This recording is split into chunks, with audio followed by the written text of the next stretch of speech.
Well, it's another day and it's another sound card. Or, in this case, an actual sound card because last time it was kind of a sound card. It was a DAC headphone amp. But hey, we're splitting hairs now, right?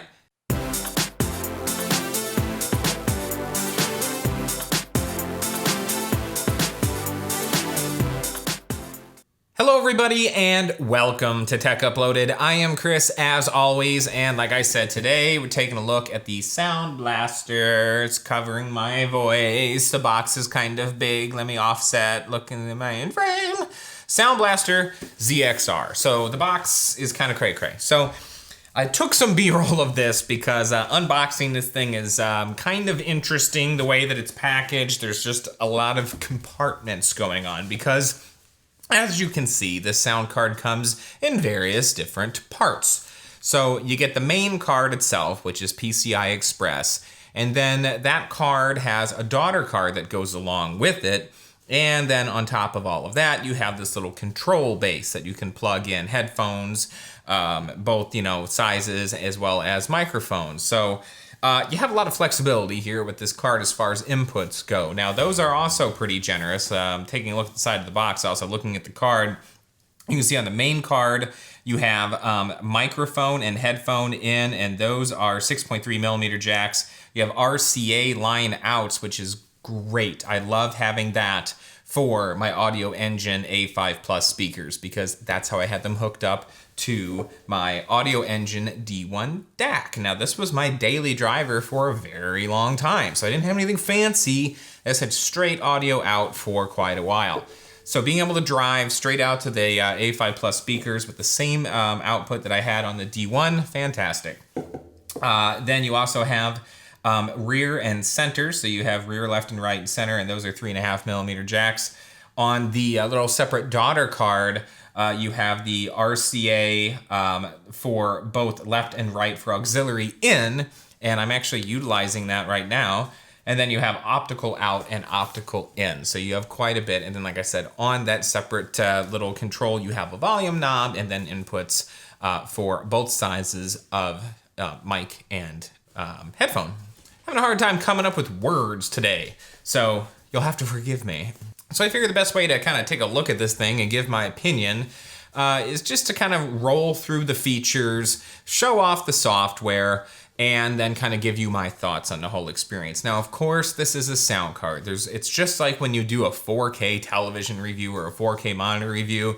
There's no way for me to really show off how this sounds because you're going to be limited by the speakers or headphones that you're using on your end, as well as the recording hardware that I'm using. So you're just gonna have to kind of take my word for it. But it's gonna be my opinion, and it's totally subjective, so take that with a grain of salt. I am using, once again, the Sennheiser HD 485 headphones for the testing, and my baseline for this was the Audio Engine D1 DAC, which I've been using for a long time. If you have not watched the review for the E5 that I did with the Sound Blaster DAC headphone amp, I highly suggest you check that out because this little, it says on here somewhere, where is it? SBX, that technology is on here, and then I thought somewhere on the box it actually said what the chip was that this thing used. Maybe it's on the website. We're gonna scroll through the features, but basically I think this is using essentially the same audio processor that this was as well. So watch this review, especially for the mic in recording. I'm gonna mention it in the software too, but you can do different voices and things like that. So I'll link the review for this down below, and at least if you do anything, jump to that section because the mic recording through the little bass didn't go so well on this one. So yeah, anyway, let's jump over to the screen capture, take a look at what Creative is showing on their website for the features of this. I will kind of tell you what I thought of those features, and then we'll jump in and do a quick tour of the software, which again, very similar to this. All right, so here is the website for the Sound Blaster ZXR from Creative, and you can see $250 is the retail price for this bad boy, so not cheap, but again, you can see all those three different components that I showed earlier. And then, of course, you can kind of click to get a closer look at each one of them. It does have that shroud on it, but you will get a look at the card without the shroud. It does have 124 decibel signal to noise ratio, pristine audio recording with ultra low latency with the ASIO. And then just like pretty much most high-end cards out there now, 24-bit, 192 kilohertz audio output. I will say when I did my audio test, I did use tracks from HD tracks that were very, very high bit rate. So I wasn't using something that really had a high compression ratio when I was doing this, because I really did want to get a feel for how this card sounded with very high-end audio. So you can see here, this is where I'm recording this video right now through the aux in right here, running through my mixer board. So I'm going in right here, and then over here is where I have my audio engine speakers hooked up. And then these two jacks are utilized to go out to the little control base that you see here. And then of course you can see the inputs there on that as well. So that's what the card looks like with everything off. One thing to point out, the op amps on the card, they are removable, so you can change that out if you wanted to, which is really interesting. If you're a super, headphone audiophile kind of person, that may be something that interests you. And then there is the DB Pro daughter board that I was talking about, which I am using for recording right now. And then you have the Soundcore 3D audio processor, which is basically designed to offload the XBS Pro Studio and Crystal voice effects processing off the CPU. It says it improves your performance. I'm running on an X99 platform with a Broadwell E6 core chip. I don't think my CPU really needed any help, but it's a nice thing to have. Crystal clear communications, Crystal voice. So basically this is saying if you're gaming, and you're not communicating, you're not winning. Whoa! So experience clear communications with your teammates with Crystal Voice. I don't have a gaming headset or anything to really try out the mic input. The reason I don't think I had great luck with the mic input on this is I don't have any microphones really designed that don't use phantom power. So it was kind of hard to just use that mini jack in to get an idea for that. And then you do have the Dolby Digital Live DTS Connect for multi-channel surround sound. Never unplug your headphones again with Sound Blaster Z Series control panel. You just toggle between the two, and this does work really, really well. I'll show that in a minute. This is actually one of my favorite features of this whole thing. So there's a quick run through of kind of the features that Creative has, but one of the nice things here is you can actually see the card without the little shroud on it, so you get to see all the goodies. So yeah, the ribbon cable runs between here and here, and I'll get to that in my conclusion, but that part's kind of a bummer, kind of ruins a little bit of the aesthetic of the whole thing. But all that said, let's take a look at the software. Okay, so Pro Studio. Here is the software that comes with the card itself. So if you saw my review on the E5, then you are probably pretty familiar with this. So this is where you turn SBX Pro Studio on and off. You can see when I enable it, then checkboxes come up. One of the things that I'm not a huge fan of unless I'm gaming is the surround feature. Now I find if I'm using headphones and I'm gaming, I like to enable the surround feature. I find that it actually really does kind of create more in an immersive experience while I'm gaming. But when I'm playing music, not so much. I usually keep it unchecked. But if I'm going in, I'm gonna play Doom or something like that, I will enable it with headphones. Crystallizer, I kind of like it, but I turn it down. You can see that on the Crystallizer setting here, I have it set a little bit down below the default, so that works for me. It adds just a little bit more of a high end, I guess. It's kind of hard to explain unless you can hear it. And then of course the bass is adding the low end, and I don't keep that too far up because I am using a sub. And then I do keep the crossover down around 75 Hertz in my case. I find that works out pretty well for me. Crystal Voice is what I highly recommend you go check out the E5 review and just jump to the Crystal Voice section, because you can turn on these effects where you can like make your voice change, and you can do like male to female, which is really creepy how well it actually does. It comes pretty close. It's really messed up. But like I said, I was having some microphone issues with this particular setup because I don't really have a mic that's designed not to require phantom power. So I didn't really get a great chance to test that out.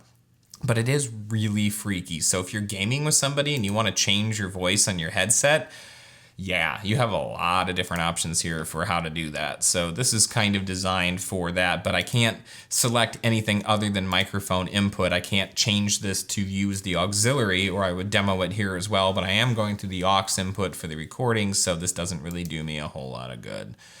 Scout mode, I've never really found scout mode to work for me. I can't get the hotkeys to catch. I try to assign the hotkeys, they don't work. I had the same problem on the E5. I really don't know. I don't know. Maybe it's my system, maybe it's me, but I've never really had a chance to actually use it. I've turned it on. I haven't really noticed a difference, so I don't know. Here's the tab that's going to be the most important to you. This is where you're going to jump between speakers and headphones. So when you're using your speakers, obviously you're going to have it on speakers. But say you plug headphones into that little front connector like I showed you with the volume knob, you just click headphones over here and boom, you're in headphone mode, and it disables your speakers and goes through just the headphones.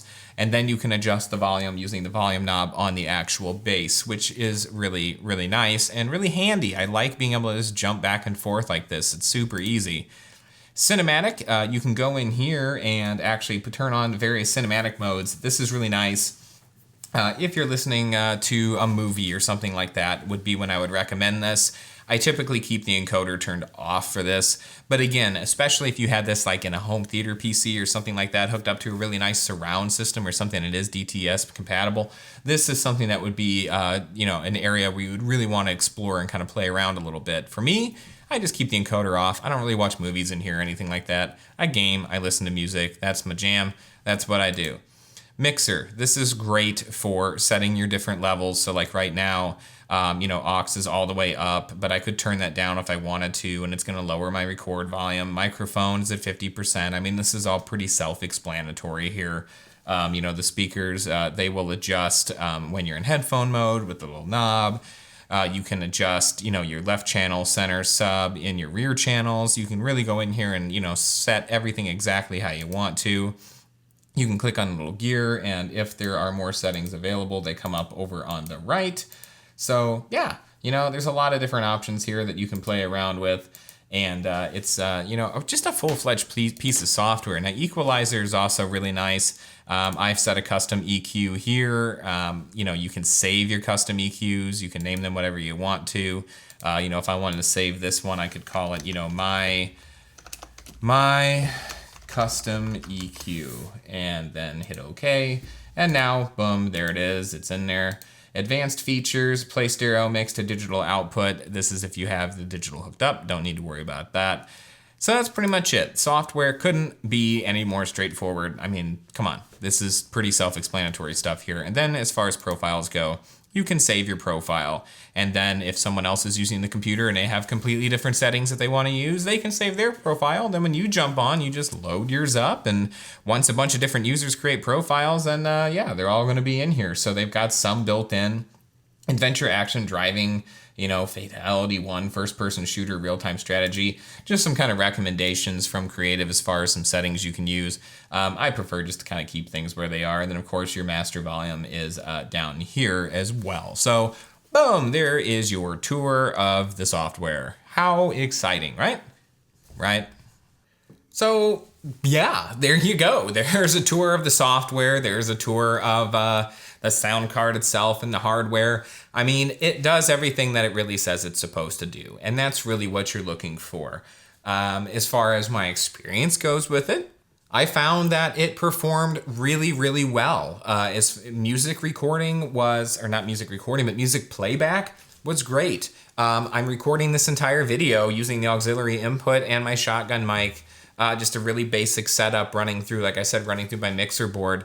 And, looking at my levels and everything, it looks like it's doing just fine. So as far as that goes, it's great. Like I said, I tried a couple of different workarounds to try to get the microphone to work. I tried running it through the Zoom H4n in monitor mode to see if I could output it that way and get it to record. And it was really awful and just sounded really scratchy and bad. And I don't know. I couldn't figure it out. I don't have anything, like I said, that doesn't require phantom power, so I have to run through the mixer board, and I feel like that's kind of cheating unless I'm going into the auxiliary input, which is kind of designed exactly for that. So I didn't really get a chance to test that out, unfortunately. If I had a gaming headset, then maybe I would have, had a better chance to try that out, or at least had a microphone that didn't require phantom power. Everything else about the sound card lives up to its hype. It sounds fantastic on music playback with everything turned off and just the sound being completely unprocessed. Same exact experience I got from my D1 DAC. It's just nice, clean audio. The sound floor is great. I can crank up my speakers. I'm not hearing any interference from any of the components inside the PC. The speakers are whisper quiet. I'm not getting any kind of, hiss or any, distortion or anything like that. Music playback is clean, it's crisp, it's true to the original source material. When I turn on the SBX features, they sound great on some tracks, not so great on others, so I kind of keep everything turned down just a little bit, but I'm one of those people that I do like to screw around with the EQ a little bit, and I like to play with the settings, and I do like to pepper in a little bit into my audio. I'm not a purist, if you will. I don't mind a little bit of extra processing to punch the bass or maybe give it just a little bit more on the high end. I'm okay with that. So in a lot of my tracks, as long as they have a pretty decent encode quality on them, then it's fine. If something's really compressed, sometimes those features do pull out that compression and they kind of do expose some of the flaws, so you do turn it off sometimes. But I found most of the time it's fine. Where this shines, just like the E5, is really in gaming, and I found particularly with my headphones are stuck on headphones. I'm hitting myself in the head. Headphone gaming with surround turned on and the SBX profile enabled was fun. I found that it did enhance the experience a little bit. There was more bass, there's more punch, explosions had more of an oomph to them. I felt that I was in a little bit more of an immersive experience than when I was using just the D1 DAC with no audio processing whatsoever, with just the straight audio and stereo. That kind of rhymed. So that was, I think, really where this card shines. So if you're somebody that's really into gaming and you're somebody that also really needs to have a card with a lot of input and output options, I think that this is a good solution for you, for an internal solution for a sound card. Having the RCA output for going to my A5 Plus speakers, fantastic. Thank you. I love that. They sound just awesome on this card, and they get loud. You also have the option for 600 ohm impedance headphones, so you can click that on. You can turn your headphones. I mean, if you got really high-end headphones, you can get those bad boys nice and loud. Like I said, the op amp's changeable. You have a lot of flexibility. Inputs for recording, fantastic. I can go straight from my mixer board out to this card. It's very, very clean on the audio. Like I said, the sound floor really, really clean. If I hit record and I make no sound in a super quiet room, I'm not picking up really anything. I'm not picking up any kind of interference from the card. Again, it's nice, it's clean, it's what I would expect. So yeah, it's a quality product. And like I said when I did the review for this little bad boy, it's been a long time since I've really looked at a sound card of any kind. Other than just, a really basic external DAC solution like the D1, which is a fantastic DAC and works great with the E5 Plus speakers from Audio Engine because they're both Audio Engine. And I'm actually going to take a look at the X7 and I'm looking at them now, and the EMU XM7 speakers from Creative to see how that little combo goes together. But this is a great setup right now, and I'm really enjoying it, especially being able to plug in my headphones, flip that switch, go into gaming mode, go back to music mode. It's great for playing back audio on my videos. I have nothing bad to say about this card. My only two complaints: the price is a bit on the high side, but you can get up there pretty high when it comes to audio equipment and recording and things like that. So you are getting a lot here. There are lower price solutions. If having the daughter card and those audio input solutions aren't a huge deal for you, you can cut the price of this card, I think, like almost in half from what I was looking at online, and still get a very similar experience. If you're looking for an external solution, this exists, and variations of this exist that are a little bit less expensive. So yeah, there's tons of options out there as far as what you want to look at. You can also go up to the X7, which is an external DAC that's more expensive. So just take a look at Creative's website, see what they got out there. This was sent for the purpose of this review. Just to, throw that out there as well. But you know me, I'm going to be critical of something if it needs, to have something said. And it does. That ribbon cable sucks. Come on, Creative. Come on. You could have done, and I actually had this discussion on Facebook, if they would have used like an SLI bridge, like a hard SLI bridge, to connect the two, that would have looked so much cleaner and so much nicer. Still include the ribbon cable in case you have a weird setup in your computer case, but a nice bridge just connecting those two. That would have been nice if I would have had that. Instead, in my build, thankfully I was able to tuck the ribbon cable. If you watch my X99 build, I kind of tucked it underneath the daughter card, between the power supply and the daughter card, to get it out of the way. Can't really see it here because the computer is pretty dark behind me, but that did clean it up a bit. But yeah, that ribbon cable was kind of an eyesore. But I understand a connection has to be made somehow, but a bridge or something would have been nice. Other than the price and that, I don't have any complaints about this. Drivers were easy to install. The thing worked right out of the box. Sounds great with my speakers. Sounds great with my headphones. It's worked with every game I've tried. It's just been an overall pleasant experience, especially from somebody that hasn't used an internal sound solution in a very long time. So I think I have rambled far long enough about a freaking sound card. Right? Let's be real. It's a sound card. So as always, if you enjoyed this video, please go ahead and do click on that subscribe button. That would be awesome. Go ahead and give the video a like if you so choose. And of course, you can follow me on the social medias like Twitter and Instagram. I am over there at Tech Uploaded. Big shock, right? I'm also on Facebook, facebook.com/techuploaded. And if you have a super pressing, long, super novel-esque thing you want to say to me, or maybe just one sentence, who knows? You can send me an email at techuploaded@gmail.com. And of course, you know the drill. Don't be a stranger. Check back soon.